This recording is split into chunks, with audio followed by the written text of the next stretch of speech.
Meus irmãos, quero agradecer a Deus pela vida de cada um de vocês.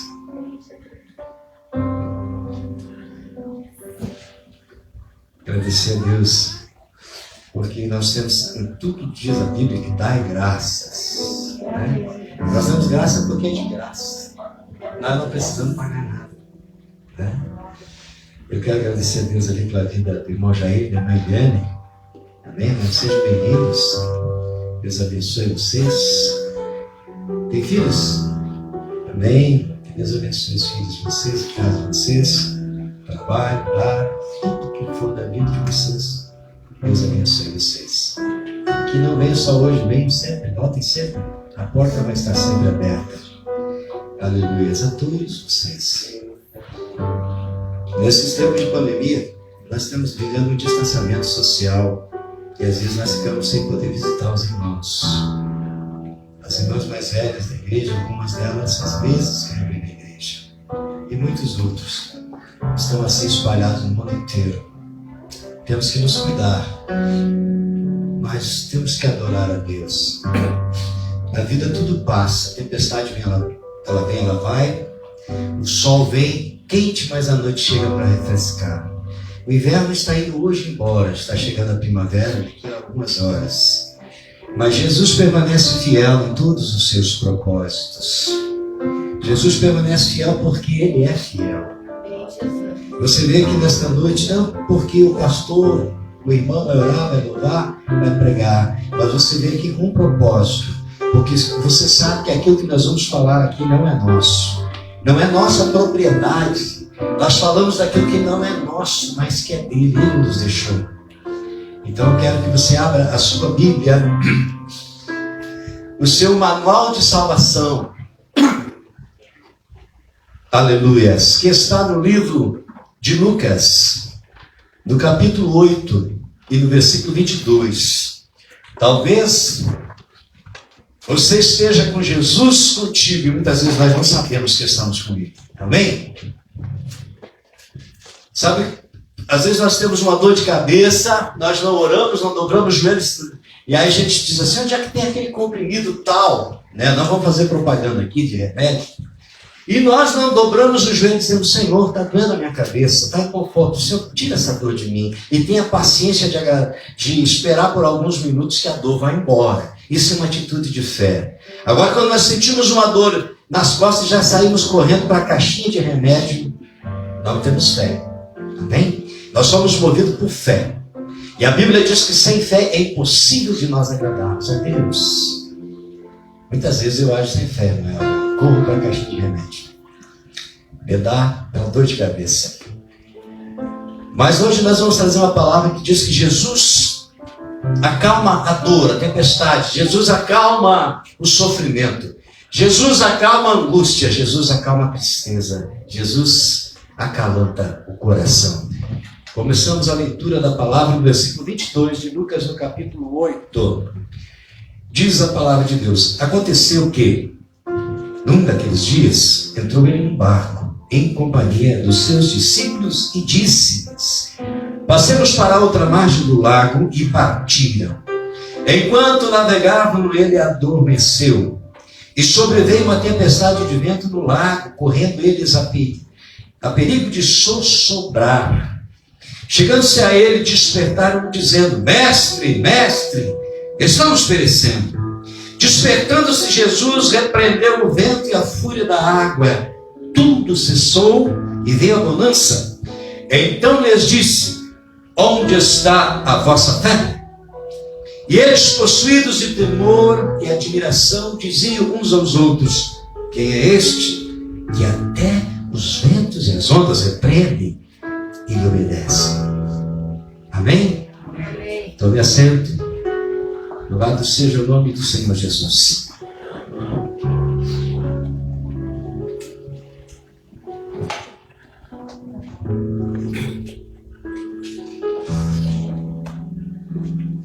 Aqui, irmãos, Jesus faz uma alusão à fé. Porque eles estavam com Jesus. E não tiveram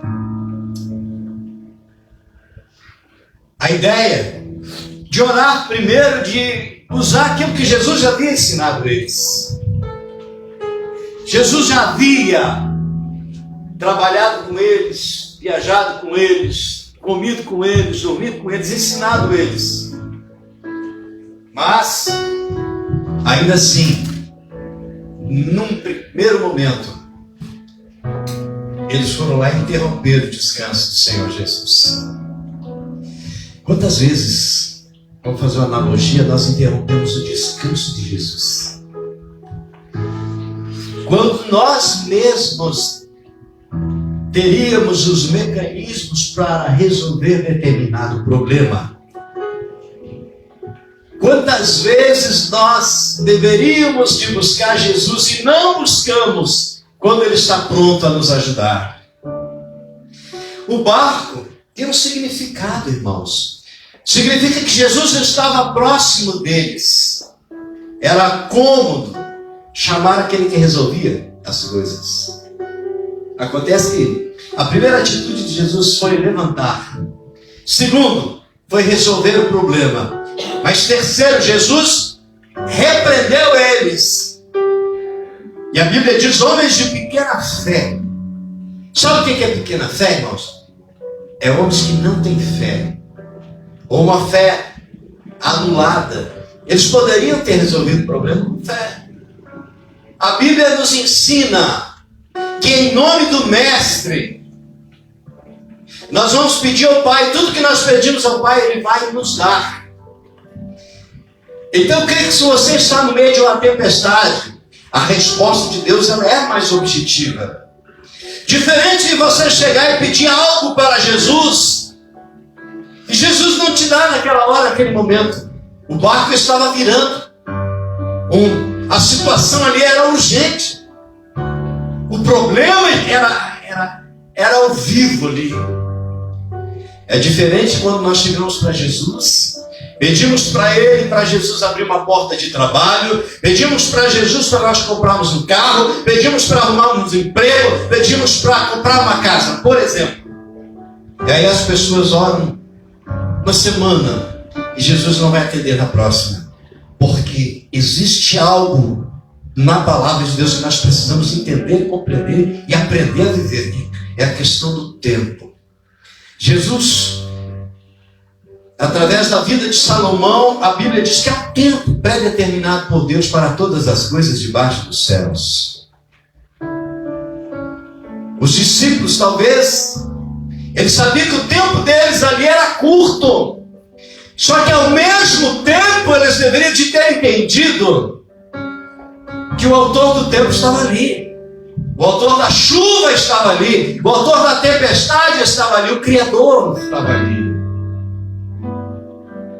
Eles não pensaram, vamos orar. A primeira coisa que eles olharam, vamos chamar o mestre. Né? Às vezes tem coisas, irmãos, dentro das nossas vidas, dentro do trabalho, dentro da família, que nós sempre corremos da igreja, pastor, aconteceu tal coisa, mas às vezes a coisa que aconteceu se resolveria por ele mesmo. Nós temos que aprender a resolver os problemas primeiramente por nós. Os discípulos, eles saíram correndo e chacoalharam Jesus. Vocês não acham que eles chegaram lá e passaram a mão, Jesus, acorda? Eles chegaram lá e chacoalharam Jesus. Acorda! E Jesus acordou. Primeiro, Jesus, estamos perecendo. Jesus olha a situação e resolve. Amém? Amém. Depois repreende. Chama a atenção. Jesus não havia ensinado eles a pisar em serpentes, se comer alguma coisa mortífera, nenhum dano lhes causaria. Jesus já havia ensinado que se eles impusessem as mãos sobre os enfermos seriam curados. Jesus já havia ensinado eles. E eles, irmãos, diferente de nós, eles tiveram o privilégio.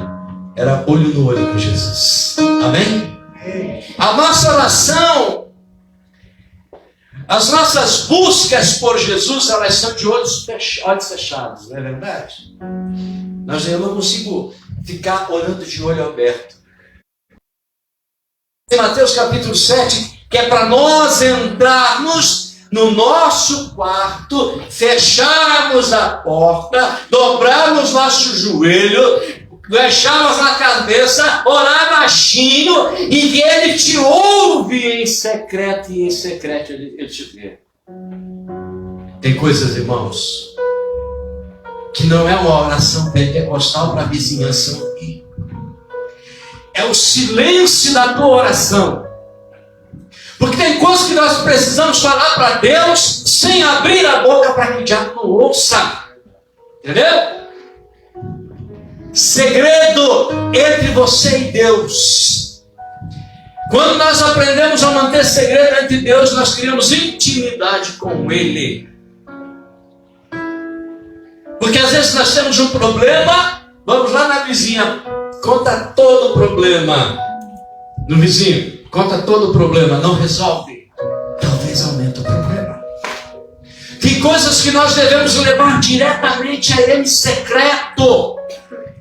A palavra secreto quer dizer sigiloso. E orarmos. Porque tem coisas que se nós falar, contar não vai resolver. É no silêncio das nossas orações que Deus vai nos ouvir. O privilégio que esses homens, vamos crer que estavam os 12 mais Jesus, eles poderiam ter orado, repreendido, porque Jesus já tinha outrora dado autoridade para eles sobre todas as situações. Mas como eles estavam com o mestre, era mais fácil de resolver. Quantas vezes você orou e parece que Jesus não respondeu a sua oração? Às vezes nós dizemos, Senhor, mas por que está acontecendo isso comigo? Aí nós vamos fazer uma oração tão sincera diante de Jesus, dizer para ele, Jesus, por que isso está acontecendo comigo? Mas nós não olhamos para trás. Nós não lembramos, muitas vezes nós plantamos, e a plantação, ela acontece para trás, não para frente, a colheita. Jesus, Ele quer que você tenhamos fé, tenhamos alegria, tenhamos esperança. Mas em todas as coisas nós devemos buscar Ele. Mas tem coisas que nós podemos resolver. Jesus não vai resolver nada que é possível. Não é verdade? Jesus não vai resolver. Oh, Jesus, eu quero trocar essa lâmpada. Não, você não precisa perguntar para Jesus para subir ali e trocar a lâmpada.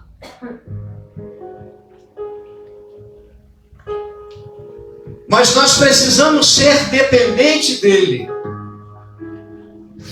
Sermos dependentes dele é confiando nele. É nós fazendo a nossa parte, no limite da nossa capacidade. Porque quando nós chegarmos no limite das nossas capacidades, Ele vai agir dali para frente. Amém? Porque nós não podemos fazer coisas impossíveis, mas Ele pode todas as coisas. Esse Jesus, Ele é maravilhoso. Eu estava aqui trazendo alguns versículos. E aqui no Salmo 55, no versículo 22, diz assim, confia os teus cuidados ao Senhor, e Ele te susterá. Jamais permitirá que o justo seja abalado. Estão entendendo? Jesus jamais vai permitir algo ruim para você se você estiver fazendo todas as coisas segundo Ele deseja. Ele ensinou. Esse é o propósito de Deus para as nossas vidas. Irmãos, nós estamos aqui na igreja nesta noite porque nós precisamos lembrar, nós precisamos recordar que Ele é fiel, mas que ao mesmo tempo que Ele é fiel, Ele espera de mim, Ele espera de todos nós a mesma proporção de fidelidade. Porque os problemas na minha vida eles virão, na sua vida eles virão, a doença vai chegar, a velhice vai chegar, a situação financeira muitas vezes vai nos colocar numa situação difícil, mas nós precisamos, irmãos, estar preparados Por quê? Porque as pessoas que não têm Deus, que não têm fé, quando chega a adversidade, elas não sabem como resolver, de desespero. Estão entendendo? Mas quando nós entregamos os nossos caminhos ao Senhor, confiamos nele, nós também cremos que tudo Ele fará. Amém? Esta entrega, esta confiança é o que Ele espera de mim e de você. E a Bíblia diz: no mundo tereis aflições. Jesus está dizendo, todos os dias nós estamos sujeitos a perigos, a aflições, a dificuldades. Jesus está dizendo, mas tende bom ânimo, eu venci o mundo. Jesus está dizendo, eu já deixei para vocês de como resolver a maioria dos problemas. Os discípulos e meus queridos irmãos, eles andavam do lado a lado com Jesus. E haviam 3 deles que eram intimamente ligados a Jesus. Havia um deles que, no dia em que Davi se desenhou o quadro, que ele colocou ele deitado sobre o peito de Jesus, aquele era João. Mas havia um mais intrépido e que estava sempre discutindo com Jesus, sempre falando com Jesus, o nome dele era Pedro. Onde Jesus ia, Pedro ia. E quando Jesus queria se retirar, conversar com alguns, ele dizia, me acompanha, Pedro. Tiago, vem comigo. João, vem comigo. Os demais ele deixava mais longe. Porque entre os 12 de Jesus, Jesus tinha 3 mais próximos deles. Mas tinha um ali que os outros davam testemunho. E dizia, o discípulo amado. Amém? Será que era porque ele era mais novo? Ou será porque ele era mais carinhoso? Será porque ele era mais dependente de Jesus? E entre os outros ele escreve o Evangelho da visão dele de uma forma mais carinhosa do que os outros demais evangelhos. Mateus escreve de uma forma formal. Lucas escreve porque ele nunca andou com Jesus. Ele é mais técnico. Marcos também, de uma forma mais resumida. Mas João, ele escreve o Evangelho com amor. Se você for olhar as cartas, as epístolas de João, você vai ver que ele sempre enfatiza as coisas com amor, com carinho. Porque eu acho que era isso que aproximava ele de Jesus e Jesus mais dele. Cria-se um laço de amor, e porque ele era o mais jovem. Pedro, porém, se nós olharmos a história de Pedro, os escritos de Pedro, ele batia de frente com Jesus. Pedro, ele não pensava muito antes de falar, né? Ele chega correndo e ele fazia umas perguntas para Jesus, e Jesus sempre tinha uma resposta, mas eu acho que Pedro às vezes perguntava algo para Jesus sem pensar. E Pedro chega a Jesus, até quantas vezes nós devemos perdoar aos nossos irmãos? Acho que ele não havia pensado. Até 7 vezes. Aí você imagina Jesus dizer assim, não, Pedro. Não somente até 7, Pedro. Mas até 77. Amém? Você já perdoou 490 vezes uma pessoa? A senhora não, né? Umas 325, né?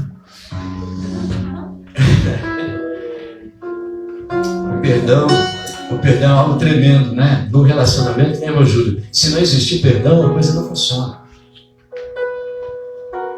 O ruim, abrindo parênteses aqui, que as mulheres têm um caderninho que elas anotam tudo, né?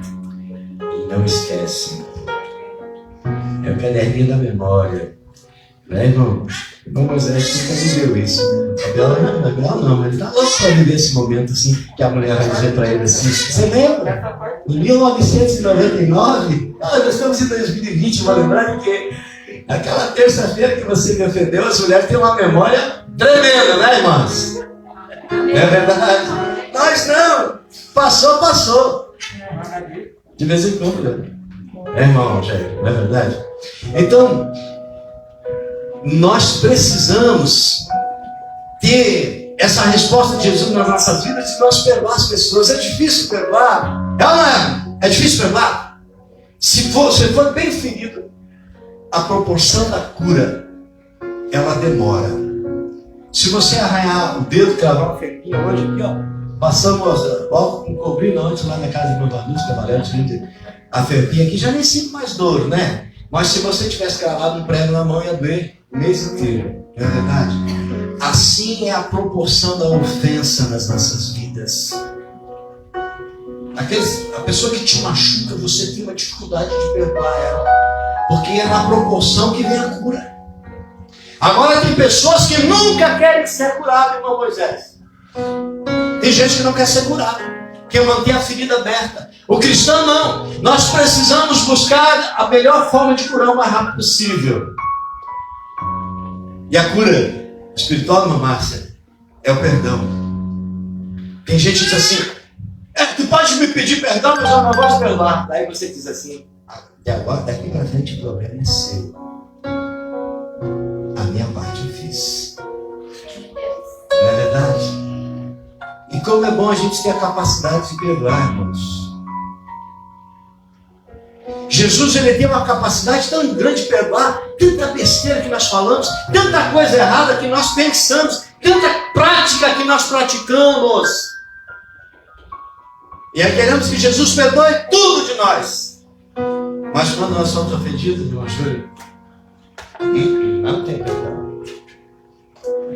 E se esse perdão, irmão, depender da tua entrada lá em cima, vamos fazer uma analogia aqui?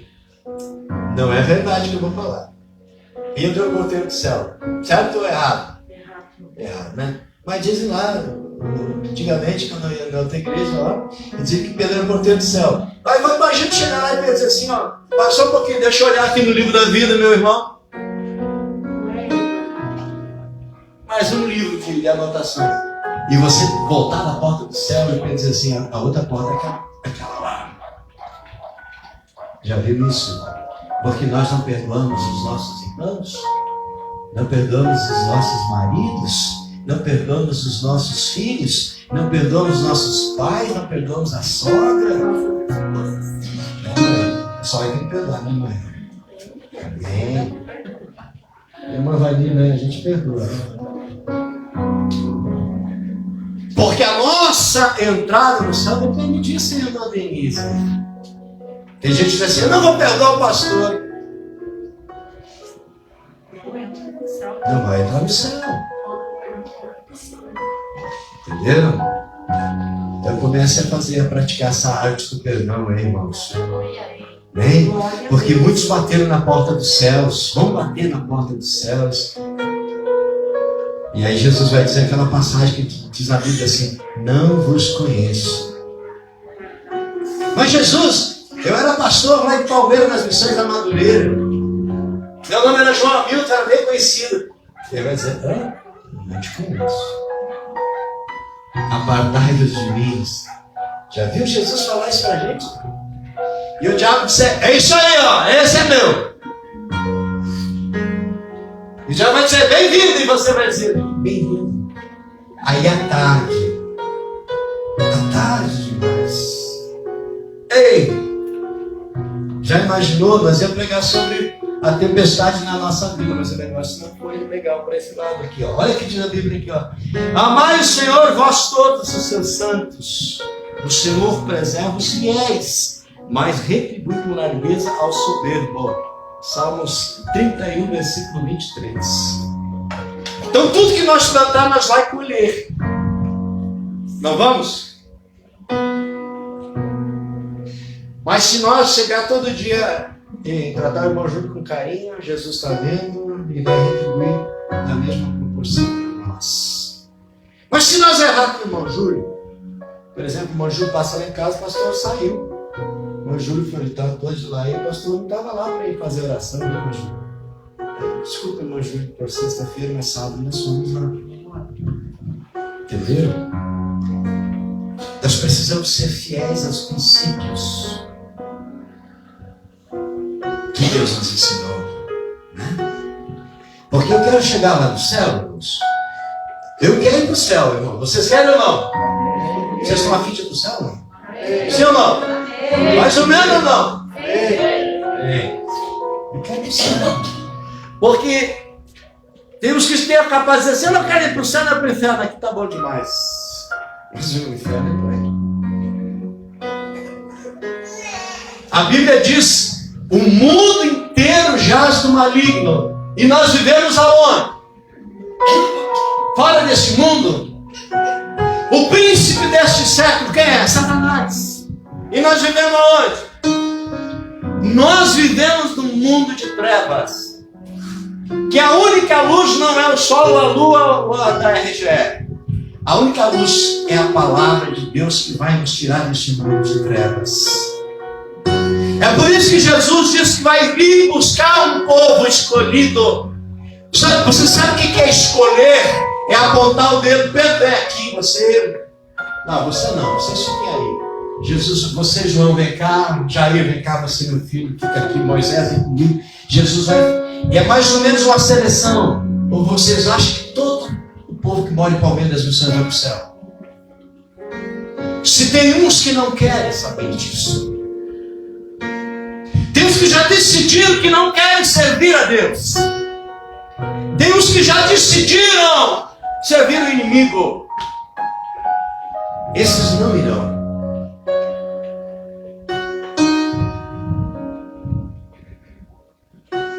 E a palavra de Deus, ela é maravilhosa. Amém? Salmo 94:19 diz assim: nos muitos cuidados que dentro de mim se multiplicam, as tuas consolações me alegram a alma. Entenderam? Nenhum de nós, irmãos, veio aqui nessa noite se não fosse para ouvir algo da parte do Senhor. Nenhum daqueles que nos ouvem, nos assistem, eles não estão parados ali olhando, assistindo, senão estiverem com vontade de ouvir alguma coisa diferente daquilo que a gente ouve dia a dia. O interessante é que no barco em que nós vivemos, nós temos que tomar decisões, fazer escolhas. Mas que as minhas decisões, as minhas escolhas, elas estejam baseadas, pautadas na palavra de Deus. Queridos, quando nós aceitamos a Jesus, quando nós conhecemos a palavra de Deus, quando nós temos comunhão com Deus, nós somos batizados, nós vamos à igreja, nós vamos fazer qualquer coisa que tome tempo da gente. Qualquer decisão que você vá fazer, você tem que pedir primeiro para Deus. Vai comprar alguma coisa, você não faz isso? Você não, quando você vai fazer um brick, você diz: eu pensei, vou lá e vou comprar aquilo. Irmão Júlio, você já fez isso? Já fez isso para Deus? Já não deu coisa errada? Muitas vezes nós olhamos: não, isso eu vou fazer agora, é já. E o já, nós não consultamos aquele que é o nosso advogado, irmãos, que nos orienta, que nos protege, que nos defende.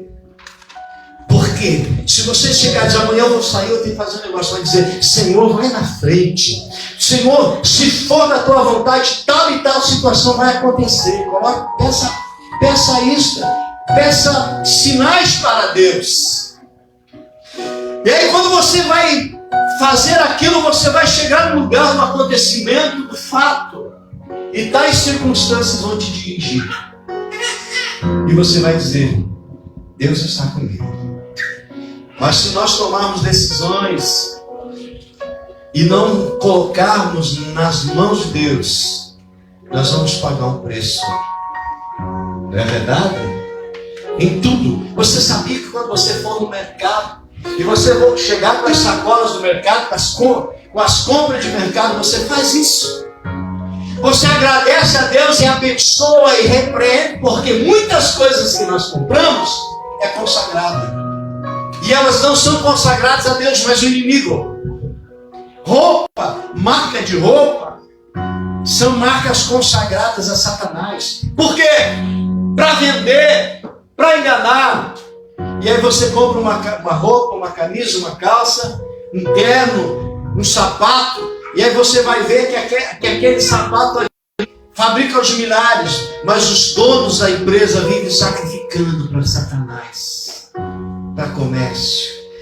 Aí desde o carro que você compra, desde a comida, desde tudo que você compra, apresenta para Deus. Nunca sente à mesa e coma antes de agradecer. e também de consagrar a Ele. Amém? A Bíblia diz que comer alguma coisa mortífera não lhes causará dano. Por quê? Porque eu apresentei para o Senhor. Amém? Na antiguidade, o rei nunca comia antes que passasse o provador e comesse um pouco da comida, e bebesse um pouco da água, e bebesse um pouco do vinho. Se o camarada ficava ali uns 5 minutos bem, o rei ia lá e comia a comida, bebia o vinho e bebia a água. Então nós precisamos consagrar tudo isso para Deus, para que Ele venha nos abençoar. Amém? Tudo. A nossa boca, ela pode proferir bênçãos, mas também pode proferir maldição, né?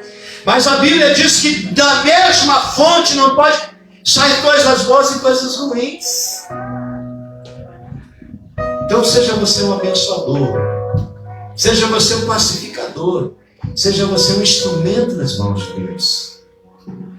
Deus espera de mim e de vocês. O interessante, irmãos, é que os discípulos estavam com Jesus, e não somente na oportunidade do barco, da tempestade, Jesus é interpelado, né? Na mesma situação, Jesus, ao ser visto caminhando sobre as águas, pensaram que era um fantasma, né? E aí, Pedro foi o único com coragem de sair e ir ao encontro de Jesus. Os outros 11 ficaram todos no barco, com medo de dar um passo. Não é verdade? Aí nós dizemos que Pedro não teve muita fé porque ele afundou. E os outros? Que nem deram um passo fora do barco. Quem teve mais fé? Às vezes nós pregamos que Pedro não tinha fé, que Pedro olhou para os problemas da vida, Pedro olhou para as ondas, olhou para a tempestade. Coloca o lugar do Pedro para você. Muitas vezes nós ia descer do barco para se afogar no primeiro passo. Nós sempre analisamos a coisa no ângulo mais radical. Nós vamos nos colocar do outro lado para ver a situação que está se passando. Amém? Você crê, irmãos, que se Jesus estiver no teu barco, já é o suficiente para você exercitar a tua fé, sem precisar acordar Jesus, né? Já vi se Jesus estivesse aqui na igreja? Aí Jesus diz, João vai dando uma palavrinha ali, diz, não, Jesus, é contigo, você que é Jesus. Não, Jesus, deixa eu descansar, João, fala para eles que eu já ensinei. Eu tenho que vir aqui pregar para vocês, mesmo que Jesus estivesse fisicamente aqui, né? Jesus, não tem uma cama ali, eu vou descansar, você vai pregando para a multidão. Aí na hora de pregar, eu disse, não, só um pouquinho, eu vou lá chamar o pastor, eu vou lá chamar o pastor Jesus. Jesus coloca algo nas nossas mãos que é para nós fazer. E cada um tem a sua responsabilidade diante dele. Amém? Você quer ser instrumento de Deus? Sim ou não? Você quer ser instrumento de Deus lá dentro da sua casa? Você quer ser instrumento de Deus para a tua esposa? Ser instrumento de Deus para o teu filho, para o teu neto, para o teu vizinho? Então deixa Jesus te usar.